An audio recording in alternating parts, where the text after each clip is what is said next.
بسم اللہ الرحمن الرحیم۔ السلام علیکم۔ مکہ میں ابو سفیان بہت بے چین تھا۔ آج کچھ ہونے والا ہے، وہ بڑبڑایا۔ اس کی نظر آسمان کی طرف بار بار اٹھ رہی تھی۔ اس کی بیوی ہندہ، جس نے حضرت امیر حمزہ کا کلیجہ چبایا تھا، اس کی پریشانی دیکھ کر اس کے پاس آ گئی۔ کیا بات ہے، کیوں پریشان ہو؟ ابو سفیان چونکا۔ کچھ نہیں، طبیعت گھبرا رہی ہے، میں ذرا گھوم کر آتا ہوں۔ وہ یہ کہہ کر گھر کے بیرونی دروازے سے باہر نکل گیا۔ مکہ کی گلیوں میں سے گھومتے گھومتے وہ اس کی حد تک پہنچ گیا تھا۔ اچانک اس کی نظر شہر سے باہر ایک وسیع میدان پر پڑی۔ ہزاروں مشعلیں روشن تھیں، لوگوں کی چہل پہل ان کی روشنی میں نظر آ رہی تھی، اور بھنبھناہٹ کی آواز تھی، جیسے سینکڑوں لوگ دھیمی آواز میں کچھ پڑھ رہے ہوں۔ اس کا دل دھک سے رہ گیا تھا۔ اس نے فیصلہ کیا کہ وہ قریب جا کر دیکھے گا کہ یہ کون لوگ ہیں۔ اتنا تو وہ سمجھ ہی چکا تھا کہ مکہ کے لوگ تو غافلوں کی نیند سو رہے ہیں، اور یہ لشکر یقیناً مکہ پر چڑھائی کے لیے ہی آیا ہے۔ وہ جاننا چاہتا تھا کہ یہ کون ہیں۔ وہ آہستہ آہستہ اوٹ لیتا اس لشکر کے کافی قریب پہنچ چکا تھا۔ کچھ لوگوں کو اس نے پہچان لیا تھا۔ یہ اس کے اپنے ہی لوگ تھے جو مسلمان ہو چکے تھے اور مدینہ ہجرت کر چکے تھے۔ اس کا دل ڈوب رہا تھا۔ وہ سمجھ گیا تھا کہ یہ لشکر مسلمانوں کا ہے، اور یقیناً محمد صلی اللہ علیہ وآلہ وسلم اپنے جان نثاروں کے ساتھ مکہ آ پہنچے تھے۔ وہ چھپ کر حالات کا جائزہ لے ہی رہا تھا کہ عقب سے کسی نے اس کی گردن پر تلوار رکھ دی۔ اس کا اوپر کا سانس اوپر اور نیچے کا نیچے رہ گیا تھا۔ لشکر کے پہرے داروں نے اسے پکڑ لیا تھا، اور اب اسے بارگاہ محمد صلی اللہ علیہ وآلہ وسلم میں لے جا رہے تھے۔ اس کا ایک ایک قدم کئی من کا ہو چکا تھا۔ اسے جنگ بدر، جنگ احد، خندق، خیبر سب آنکھوں کے سامنے ناچ رہی تھیں۔ اسے یاد آ رہا تھا کہ کیسے سرداران نے مکہ کو اکٹھا کیا تھا محمد کو قتل کرنے کے لیے، کیسے نجاشی کے دربار میں جا کر تقریر کی تھی کہ یہ مسلمان ہمارے غلام اور باغی ہیں، ان کو ہمیں واپس دو۔ کیسے اس کی بیوی ہندہ نے امیر حمزہ کو اپنے غلام حبشی کے ذریعے شہید کروا کر ان کا سینہ چاک کر کے ان کا کلیجہ نکال کر چبایا، اور ناک اور کان کاٹ کر گلے میں ہار بنا کر ڈالے تھے، اور اب اسے اسی محمد صلی اللہ علیہ وآلہ وسلم کے سامنے پیش کیا جا رہا تھا۔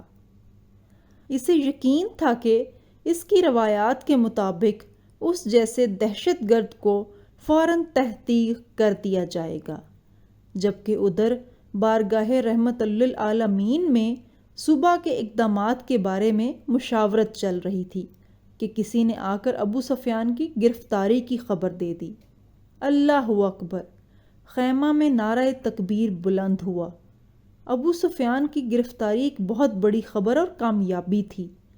خیمہ میں موجود عمر بن خطاب اٹھ کھڑے ہوئے اور تلوار کو میان سے نکال کر انتہائی جوش کے عالم میں بولے، اس بدبخت کو قتل کر دینا چاہیے۔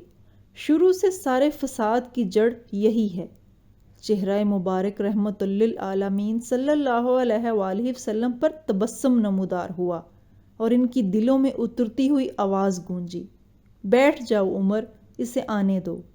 عمر ابن خطاب آنکھوں میں غیظ لیے حکم رسول اللہ صلی اللہ علیہ وآلہ وسلم کی اطاعت میں بیٹھ تو گئے، لیکن ان کے چہرے کی سرخی بتا رہی تھی کہ ان کا بس چلتا تو وہ ابو سفیان کے ٹکڑے کر ڈالتے۔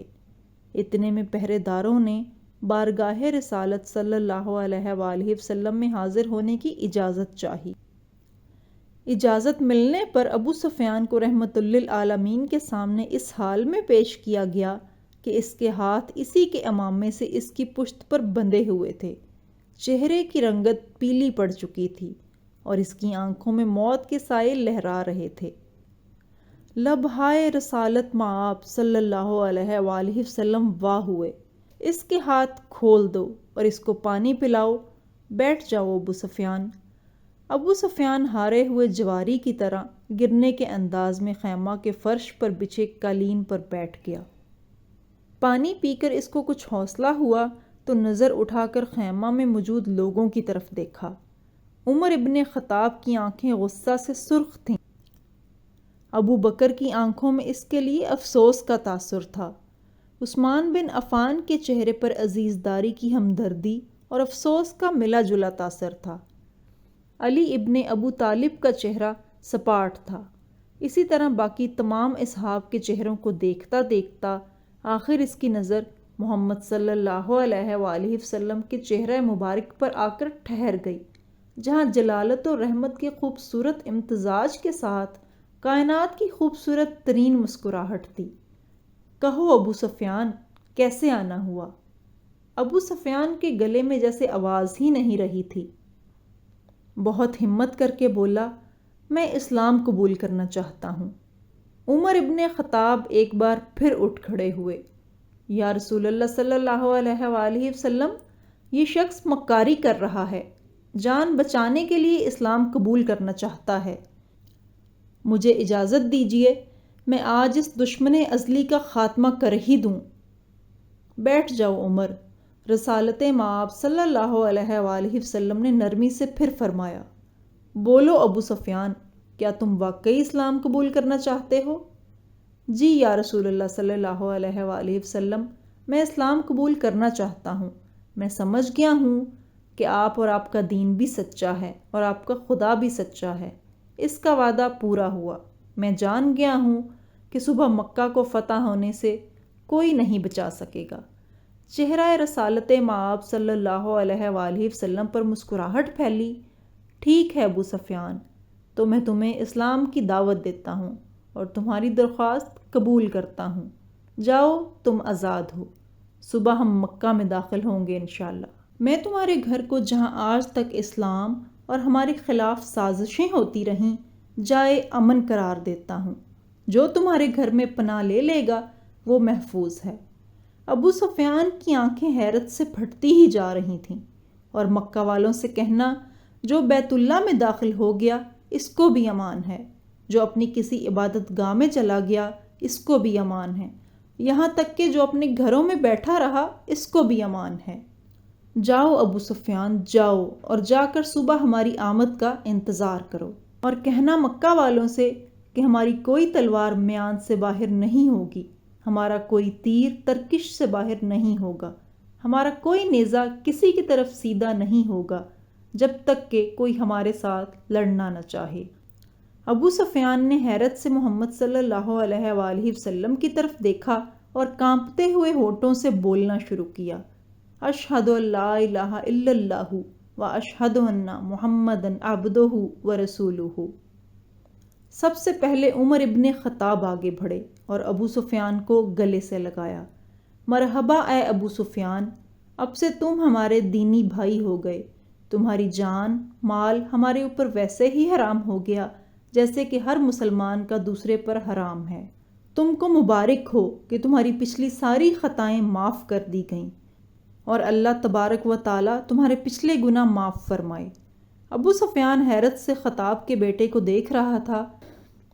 یہ وہی تھا کہ چند لمحے پہلے جس کی آنکھوں میں اس کے لیے شدید نفرت اور غصہ تھا اور جو اس کی جان لینا چاہتا تھا، اب وہی اس کو گلے سے لگا کر بھائی بول رہا تھا۔ یہ کیسا دین ہے؟ یہ کیسے لوگ ہیں؟ سب سے گلے مل کر اور رسول اللہ صلی اللہ علیہ وآلہ وسلم کے ہاتھوں پر بوسہ دے کر ابو سفیان خیمہ سے باہر نکل گیا۔ وہ دہشت گرد ابو سفیان کہ جس کے شر سے مسلمان آج تک تنگ تھے، جہاں سے گزرتا اس اسلامی لشکر کا ہر فرد، ہر جنگجو، ہر سپاہی جو تھوڑی دیر پہلے اس کی جان کے دشمن تھے، اب آگے بڑھ بڑھ کر اس سے مصافحہ کر رہے تھے، اسے مبارکباد دے رہے تھے، خوش آمدید کہہ رہے تھے۔ اگلے دن مکہ شہر کی حد پر جو لوگ کھڑے تھے ان میں سب سے نمایاں ابو سفیان تھا۔ مسلمانوں کا لشکر مکہ میں داخل ہو چکا تھا۔ کسی تلوار، کسی نیزے، کسی تیر کی نوک پر خون کا ایک قطرہ بھی نہیں تھا۔ لشکر اسلام کو ہدایات مل چکی تھیں۔ کسی کے گھر میں داخل مت ہونا، کسی کی عبادت گاہ کو نقصان مت پہنچانا، کسی کا پیچھا مت کرنا، عورتوں اور بچوں پر ہاتھ نہ اٹھانا، کسی کا مال نہ لوٹنا۔ بلال حبشی آگے آگے اعلان کرتے جا رہے تھے، مکہ والو، رسول خدا صلی اللہ علیہ وآلہ وسلم کی طرف سے آج تم سب کے لیے عام معافی کا اعلان ہے۔ کسی سے اس کے سابقہ اعمال کی باز پرس نہیں کی جائے گی۔ جو اسلام قبول کرنا چاہے وہ کر سکتا ہے، جو نہ کرنا چاہے وہ اپنے سابقہ دین پر بھی رہ سکتا ہے۔ سب کو ان کے مذہب کے مطابق عبادت کی کھلی اجازت ہوگی۔ صرف مسجد الحرام اور اس کے حدود کے اندر بت پرستی کی اجازت نہیں ہوگی، اور کسی کا ذریعہ معاش چھینا نہیں جائے گا، کسی کو اس کی ارضی و جائیداد سے محروم نہیں کیا جائے گا۔ غیر مسلموں کے جان و مال کی حفاظت مسلمان کریں گے۔ ہندا اپنے گھر کے دروازے پر کھڑی لشکر اسلام کو گزرتے دیکھ رہی تھی۔ اس کا دل گواہی نہیں دے رہا تھا کہ حضرت حمزہ کا قتل اس کو معاف کر دیا جائے گا، لیکن ابو سفیان نے تو رات یہی کہا تھا کہ اسلام قبول کر لو، سب غلطیاں معاف ہو جائیں گی۔ مکہ فتح ہو چکا تھا، بنا ظلم و تشدد، بنا خون بہائے، بنا تیر و تلوار چلائے۔ لوگ جوک در جوک اس آفاقی مذہب کو اختیار کرنے اور اللہ کی توحید اور رسول اللہ صلی اللہ علیہ وآلہ وسلم کی رسالت کا اقرار کرنے مسجد الحرام کے صحن میں جمع ہو رہے تھے، اور تبھی مکہ والوں نے دیکھا اس ہجوم میں ہندا بھی شامل تھی۔